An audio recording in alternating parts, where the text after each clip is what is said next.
I shall resign the presidency effective at noon tomorrow.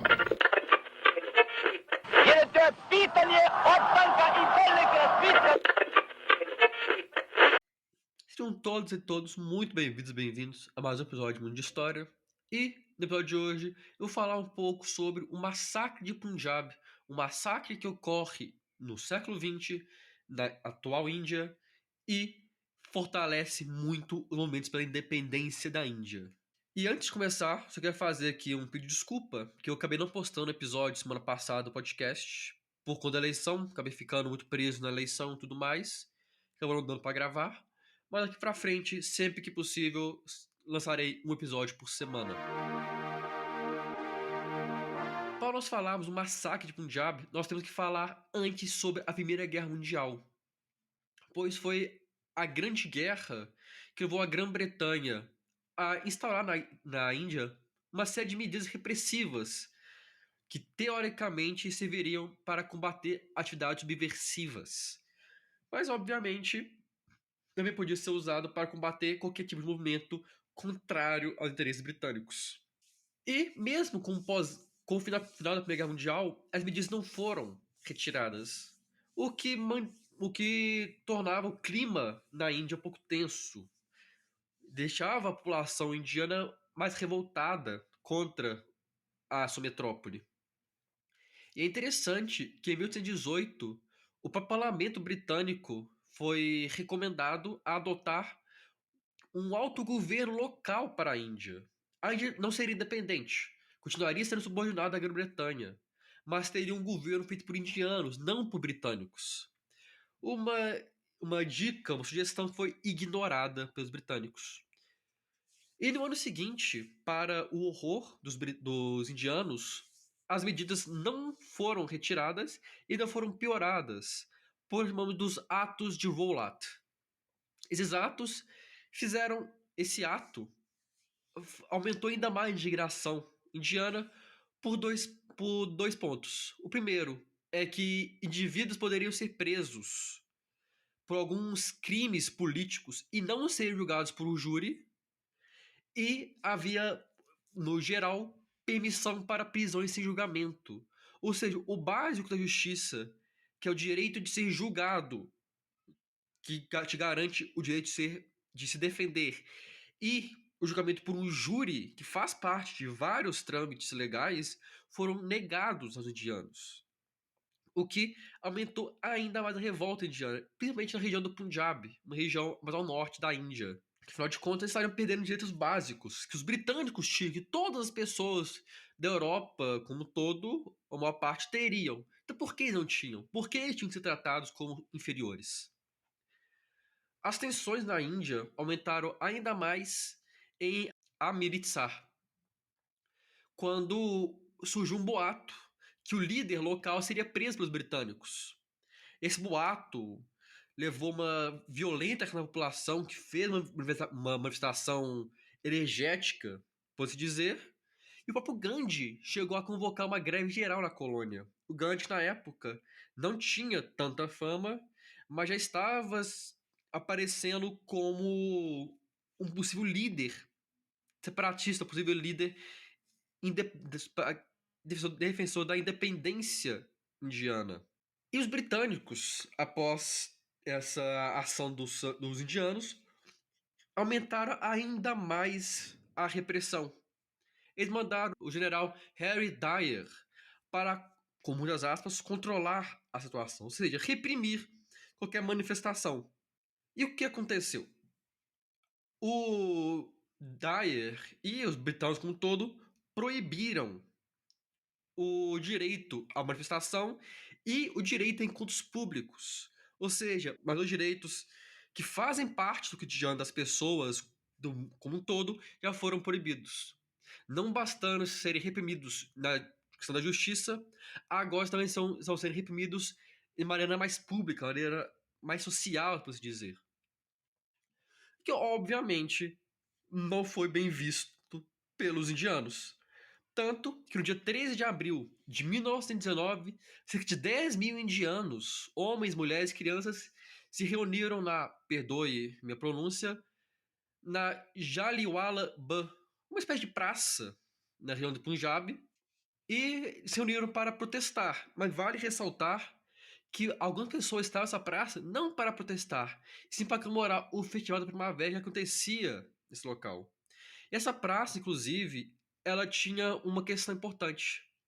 Ela tinha apenas uma saída. Ela era cercada por muros, com apenas uma saída e um poço. E por que eu ressalto isso? Porque o Dyer, com a ideia de reprimir a manifestação, ordenou que suas tropas fechassem a saída e abrissem fogo contra os civis, usando rifles e metralhadoras. Ou seja, uma manifestação pacífica. E o Festival da Primavera foram reprimidos violentamente. Para vocês terem uma noção, cerca de 1.600 balas foram disparadas, com quase 1.600 vítimas, sendo 380 mortos e 1.200 pessoas feridas. As fontes dizem que o exército atirou até ficar sem munição, então foi realmente um massacre. Por livre e espontânea vontade, sem motivo algum, mais de 1.000 pessoas foram feridas e centenas foram mortas pelo Império Britânico. Não bastando isso, logo após o massacre, lei marcial da colônia, o exército britânico passou a reprimir ainda mais a população e passou a sociedade de humilhações e torturas públicas como punição. Um exemplo disso foram pessoas sendo chicoteadas publicamente. Sabe aquela cena do Brasil colonial, de um escravo sendo chicoteado em praça pública?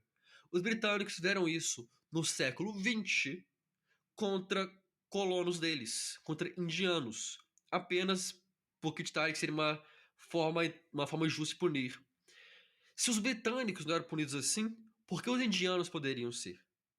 O que dava aos britânicos direito disso? A ideia errada que eles eram superiores. A ideia errada que eles tinham o direito de fazer o que eles bem quisessem com suas colônias. E essas ações violentas europeias valem para toda a colônia, ou para todo o território colonial das potências. Só que na Índia, após esse massacre, o aumento da repressão e o aumento das torturas, o descontentamento também teve um aumento imenso. Tanto que em 1920 a 22, Gandhi liderou o seu primeiro ato de desobediência civil na Índia, o que deu a ele ainda mais fama, ainda mais poder, para certo ponto, como um símbolo nacionalista, um símbolo pela independência indiana.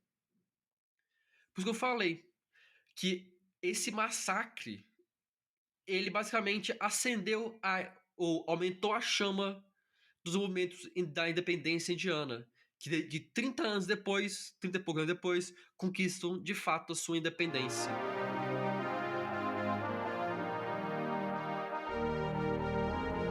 Nós estamos falando de um acontecimento de 103 anos atrás. Nós estamos falando de um mundo que acabou de presenciar 20 milhões de vítimas na Primeira Guerra Mundial. Ou seja, um mundo acabado de sair de um massacre.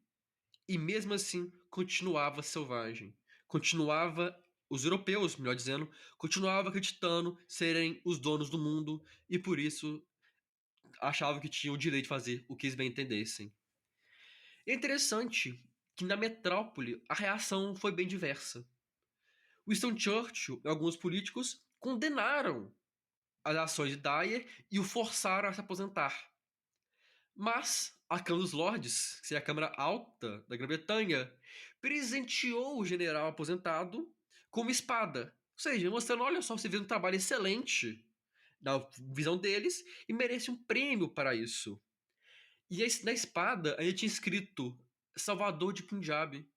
Ou seja, muitos lords britânicos ignoraram ou simplesmente não ligaram para as 1.500, 1.600 vítimas de um ataque covarde, mostrando muito como era a visão europeia, a visão britânica na época.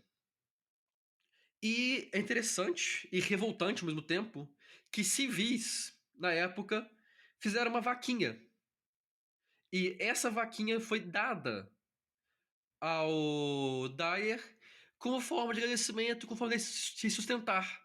Ou seja, não era apenas a elite política britânica que acreditava nisso, mas também a parte baixa, a população, uma grande parte da população britânica ainda defendia massacres, ainda defendia o uso da violência extrema para se combater qualquer movimento separatista, qualquer movimento de independência. Esse massacre de Punjab é apenas um dos exemplos, como eu disse, dos atos de violência britânicos, europeus como um todo, contra populações oprimidas. O que os europeus fizeram na África foi horrível. Os belgas, por exemplo, mataram milhões no Congo, mas infelizmente essa parte da história é muito apagada. Nós esquecemos muito disso. Nós focamos muito mais nas vítimas europeias e esquecemos das vítimas do que nós chamamos atualmente do terceiro mundo. Com esse episódio, eu quero que vocês pensem e reflitam como nós ignoramos mortes, como nós escolhemos as mortes que vão nos preocupar e como, há 100 anos atrás, os países ditos democráticos, ditos civilizados por eles mesmos, os que se chamavam de civilizados, faziam atos de barbárie, faziam atos de violência extrema. E como isso deve ser lembrado, deve ser criticado e condenado até os dias de hoje. Nós não podemos esquecer o passado para nós não voltarmos a cometer os mesmos erros no futuro. Eu espero que esse episódio, um pouquinho mais curto, tenha sido interessante. Agradeço a todo mundo que escutou até aqui. Agradeço principalmente ao Felipe, vulgo Dom Ratão, por financiar o nosso podcast. Se você tem interesse e condições de financiar, você pode nos financiar lá no Catarse ou mandar um Pix. Todos os dados estão lá no nosso Instagram, @mundinho de história. Nos siga também. Se você não tem condição de nos financiar, você pode nos ajudar escutando o podcast, curtindo o post no Instagram, compartilhando com seus amigos. Mandem dúvidas, sugestões de episódios. Eu devo começar agora a fazer alguns episódios mais sobre a história brasileira, que eu acho que eu tô há tempo sem falar e nós temos que falar nossa própria história. E espero ver todos vocês no nosso próximo episódio, na semana que vem. Muito obrigado e até a próxima.